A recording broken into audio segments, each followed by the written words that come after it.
Also, Herr Oberstudienrat, danke. Ja, darf ich schauen? Heute ich hoch mit so. Okay, dann das und fast gesehen. Erich Böck hat sehr früh auch mit einer Topothek hier im Treisental begonnen, ist also eine lokale Topothek sozusagen, wie die Frau Eder, deren Topothek ja überhaupt hier begonnen hat. Ich glaube, das Beste kommt gleich dazu, oder? Da los wir beim Menschen. Ja. Also ich glaube, der Erich kann da sehr schön ein bisschen was von Ganz kurz, bis wir also online sind, zu meiner Person. Ich bin also Lehrer einer AHS, also nicht einer allgemeinbildenden Hauptschule, sondern einer allgemeinbildenden höheren Schule. Das leider heißt nicht. Also, bin seit über 30 Jahren Sammler und unter anderem auch Sammler von lokal historischen Dingen, also Briefmarken, Ansichtskarten und so weiter. Und ich bin immer gefragt worden, kannst du mir das einmal zur Verfügung stellen oder wo kann man die Bilder herkriegen und so weiter. Und irgendwann einmal bin ich eben auf diese Topothek gekommen, ich glaube von Dreismauer her, wo die Präsentation war, und ich dachte, das ist, genau sowas habe ich gesucht, das ist es, das ist die Idee. Und da kann ich endlich mein Material, das ich seit 30 Jahren gesammelt habe, einstellen und bin jetzt noch immer dabei, mein eigenes Material einmal einzupflegen und so nebenbei das Material, das eben aus der Bevölkerung kommt, auch mitzupflegen. Und etwas, was ganz interessant ist, willst nicht rüber?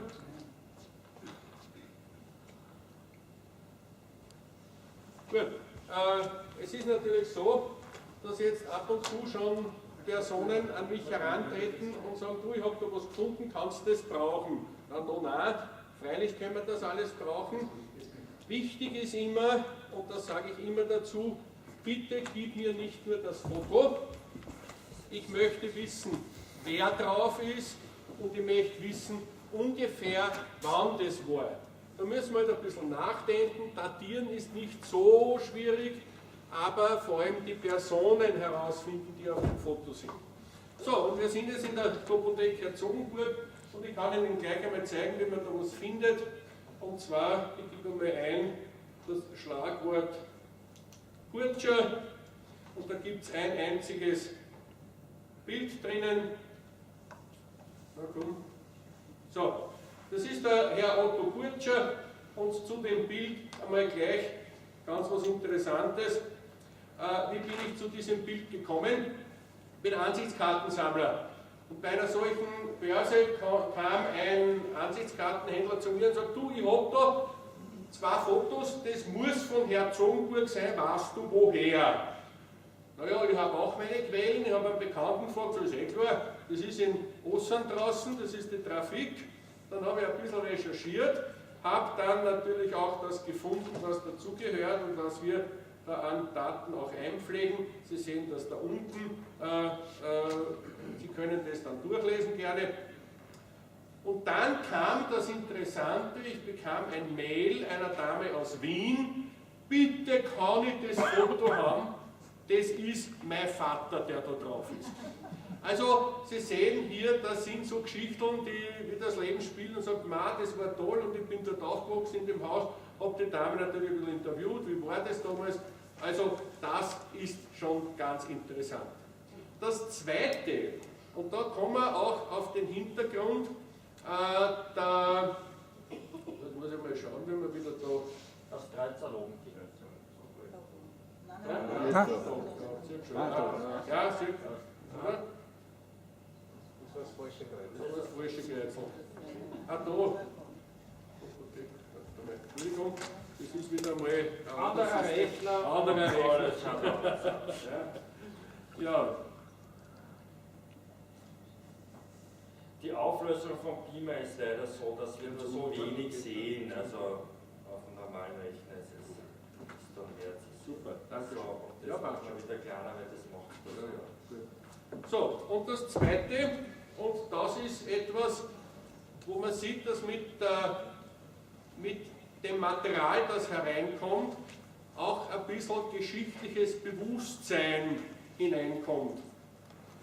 Es gibt hier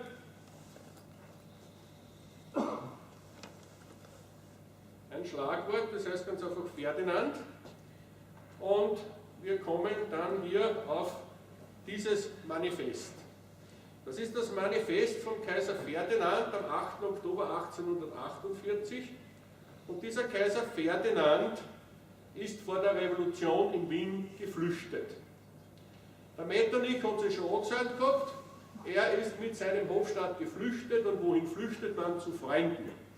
Er waren die Freunde des Kaiserhauses, unter anderem auch die Piraten des Stiftes Herzogenburg und er ist mit seinem Hofstaat nach Herzogenburg geflüchtet und hat hier bereits in Vorbereitung dessen in Wien drucken lassen, das Manifest an die Völker, wo er sich ganz einfach verpflichtet, die konstitutionelle Freiheit zu einem wirklich und dauernden Gemeingute zu machen. Also eigentlich revolutionär auch für ein Kaiserhaus. Und dieser Kaiser Ferdinand mit seinem Hofstaat flüchtete dann weiter über Stein, über die Brücke, da hat er ein bisschen Schwierigkeiten bekommen, überhaupt hinüberzukommen. Und dann muss er nördlich der Donau bis Stockerau, Korneuburg gekommen sein. Und da gab es damals schon die Kaiser Ferdinand Nordbahn. Und in dieser Kaiser Ferdinand Nordbahn wartete die Lokomotive Koloss mit den Waggons auf ihn und hat ihn und seinen Hofstaat hinauf nach Mähren, nach Olmütz gebracht, wo er dann weiter, er ist nie wieder nach Wien zurückgekommen, er ist dann selber nach Prag, hat abgedankt und am 2. Dezember hat er das seinem Neffen, dem Franz Josef, übergeben. So, und wo ist jetzt das Besondere? Der Lokführer dieser Kolosslok war ein gewisser Karl Grundmann. Und dieser Karl Grundmann, jetzt sagt mir bitte, wie ich das suche, der Karl Grundmann war der erste der erste österreichische Lokführer, weil bis dato waren die Lokführer alles nur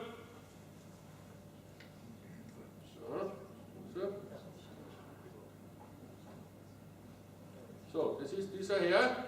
Und bis dato waren die Lokführer alles nur Engländer.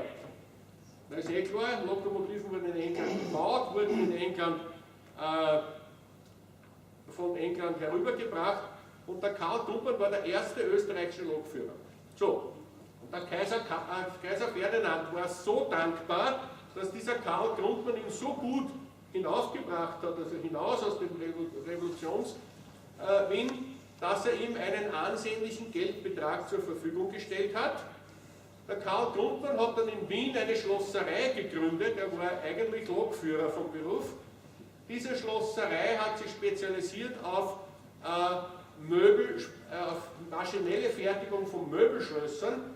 Das Ganze ist dann zu klein geworden. Er hat dann in Niederösterreich gesucht, wo er Firma findet, hat in Michael Vollrath in Herzogenburg, hat sich dort eingemietet, hat mit dem Geld, das er dort verdient hat, in Ossern ein Firmengelände gekauft und hat die Firma Gebrüder Grundmann gegründet. Und damit sind wir wieder zurück in Herzogenburg.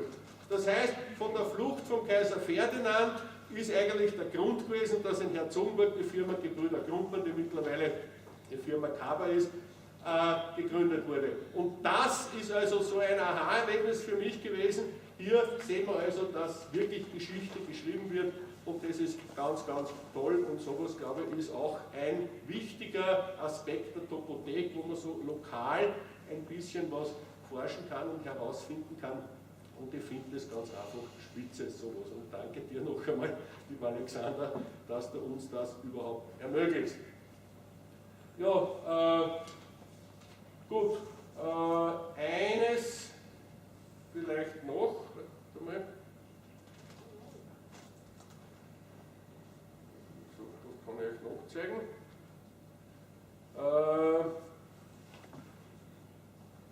Ja. Na, lass was. Ja, vielleicht. Oh ja, was schon. Das ominöse Foto. Hier ist es ganz drauf. Was natürlich ist, Vergangenes und Aktuelles. Ich bin dort in dieses Gebäude da im Hintergrund in die Schule gegangen, in die Volksschule. Das Das ist die alte Volksschule neben dem Stiftsturm am Kirchenplatz. Und da ist unten eine Holzhütte gestanden, das war die Trafik Sandner. Und diese Trafik, wie gesagt, ich habe, glaube ich, 3 Jahre oder 4 Jahre lang gesucht, bis ich eben eine Ansichtskarte oder ein Foto gefunden habe, wo diese Trafik drauf ist. Und diese Trafik ist hier dargestellt und ich habe dann dankenswerterweise auch von der Familie Sandner ein Foto zur Verfügung gestellt bekommen, wo das drauf ist, wo auch das Ehepaar Sandner drauf ist. Und sowas tut mir natürlich gut, weil das sind Kindheitserlebnisse und diese Kindheitserlebnisse müssen natürlich auch einfließen und das ist ganz einfach toll. Und wie gesagt, das alles bietet die Topothek und ich hoffe, dass wir uns dann heute noch oder morgen auch austauschen können und diverse Fragen beantworten können. Und damit gebe ich weiter, glaube ich, die Elis ist das nächste dran fürs Dreisnauer.